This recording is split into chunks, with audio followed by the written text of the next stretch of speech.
Conversational principles cooperative. According to Paul Grice, we interpret language on the assumption that its sender is obeying four maxims. So whenever we listen to any conversation, right, we assume that that conversation has these maxims. So what are they? We assume he or she is intending to be true. So we have to believe that the person is true. This is known as the maxim of quality. Be brief, that whatever he or she said is said in the fewest possible words. So this is the maxim of quantity. Be relevant. Most important thing, whatever is being said, it is relevant to the situation in which somebody has said something. So it's the maximum of relevance. And the fourth one is be clear. So the way it is said is very clear. There is clarity in that utterances, right? So this is the maxim of manner. So these four maxims are the principles cooperative.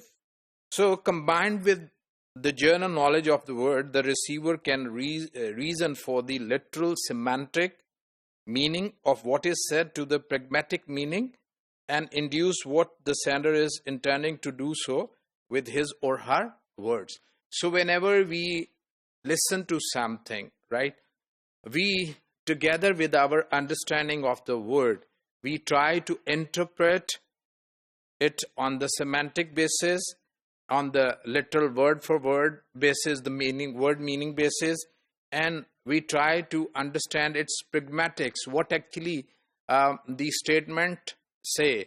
Is it the function of what is being said is a question, is a statement, or is an order? So this is how we understand each other all the day long. So for example, if I listen my neighbors saying there's a cat stuck under the gate at number 67.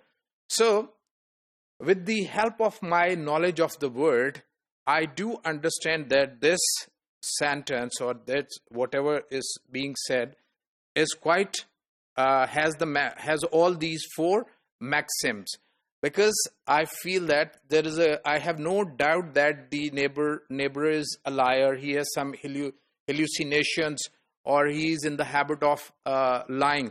So I have this maxim of quality, and what is being said is brief to give me an understanding, and beside that it is relevant because it is in a society people have love for pets. So they feel that when the pet is in any trouble, it is their duty to free the pet from any trouble, right? So it is relevant. So it has all the maxim of cooperative.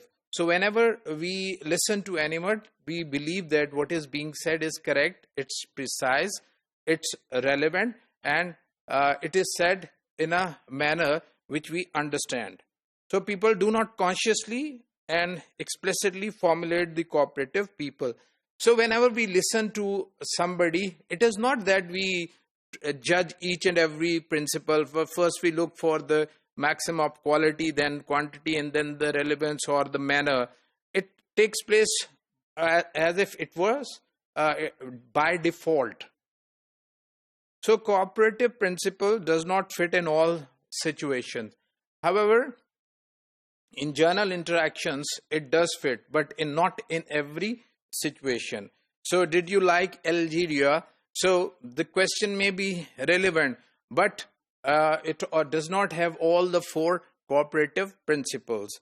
So especially in legal and scientific discourse, often sacrifice the maximum of quantity to the maximum of quality. For example, if we take water boils.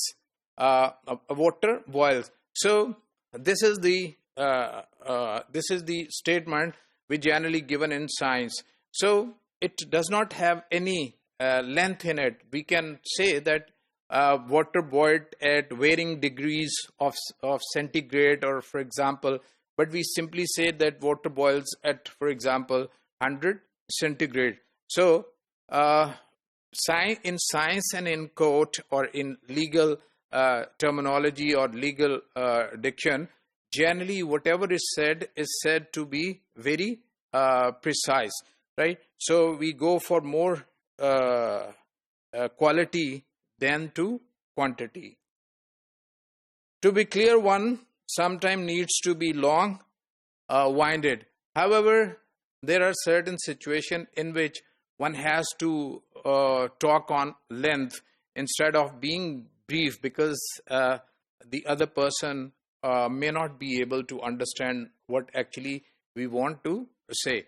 But generally, when we interact with people, we interact by following all these four principles of cooperative.